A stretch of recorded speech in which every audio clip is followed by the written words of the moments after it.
Universal Design Learning, iPads and Technology for the Classroom, presented by Mary Grace San Victorious, GE 839. Hello, I am Mary Grace San Victorious, and I'm seeking funding for my Universal Design Classroom, specifically to address my students with special needs. Prior to my current job, I spent 5 years as a science and technology teacher in an inclusion classroom. And I believe that students being able to access various technologies such as iPads, laptop computers, and other technology accessories such as noise canceling headphones will allow them better access to information, providing differentiated support for special needs students especially. This will allow them to academically advance and further and provide a richer educational experience. There are 7 principles of the universal design learning, and I believe equitable use and perceptible information will be the best ones that will address funding for these iPads and other tech devices. Inclusion classrooms may include students that have learning or emotional disorders, such as auditory processing disorder, those that are in the ADHD, or like my son who has autism, or those that are visually impaired. So you ask, why iPads? I think iPads are portable, affordable for the classrooms if you buy them in bundles, and they are filled with apps now that are able to accommodate students requiring extra support. Millions of students across the United States don't benefit um, uh, directly from a traditional educational program because of the certain disabilities that impairs them to participate in a typical classroom. So these computer-based technologies, such as an iPad, can play a very important role. Not only can computer technology or these iPads facilitate a broader range of educational activities, they meet a variety of needs for students with mild learning disorders, and they're known also as adaptive technology. These technologies exist, and they can even out the playing fields for those students.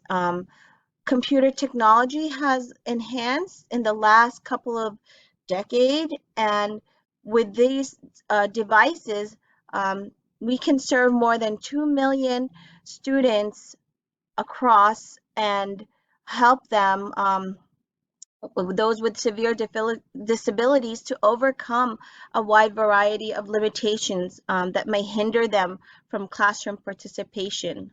From speech to hearing impairments to blindness to severe physical activity disabilities, these technology can help them. But the biggest setback for this might be, though teachers are very open and are positive, have positive openness to use this technology, there still lacks training. So I'm also asking for funding for um, teachers to be trained adequately to use and utilize this technology.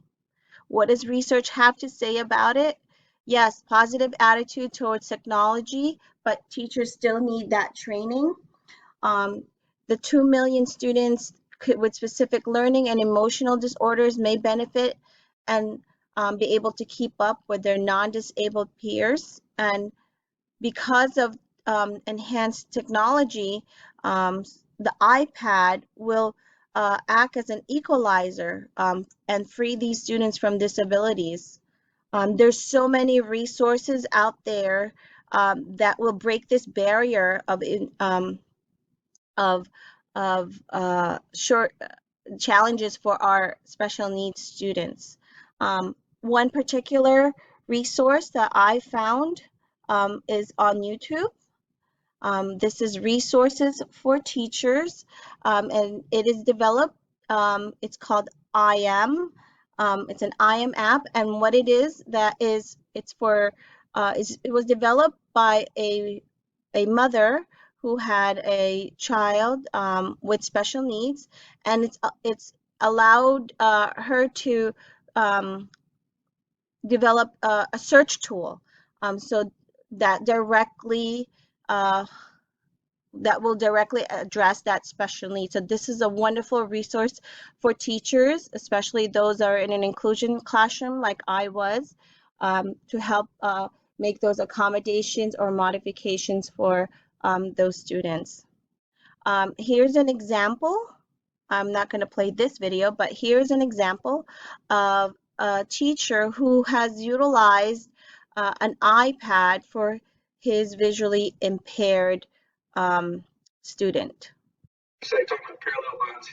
So this particular teacher is a geometry teacher that has had students with problems with sight, and he uses this app so that the student who have trouble seeing the problem projected on the board, this app allows, it's called the display link, and he's also downloaded the software in his PC. It will allow the student to view what's displayed on the iPad.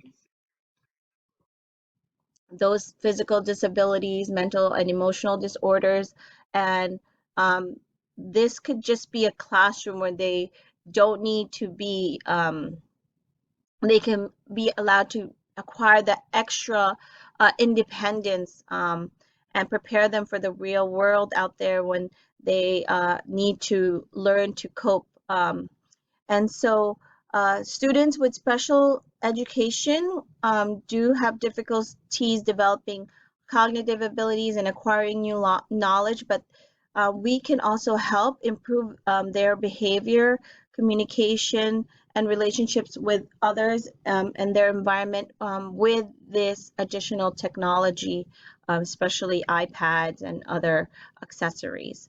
I hope you enjoyed this presentation and using a screencast and video and PowerPoint. Thank you for your time.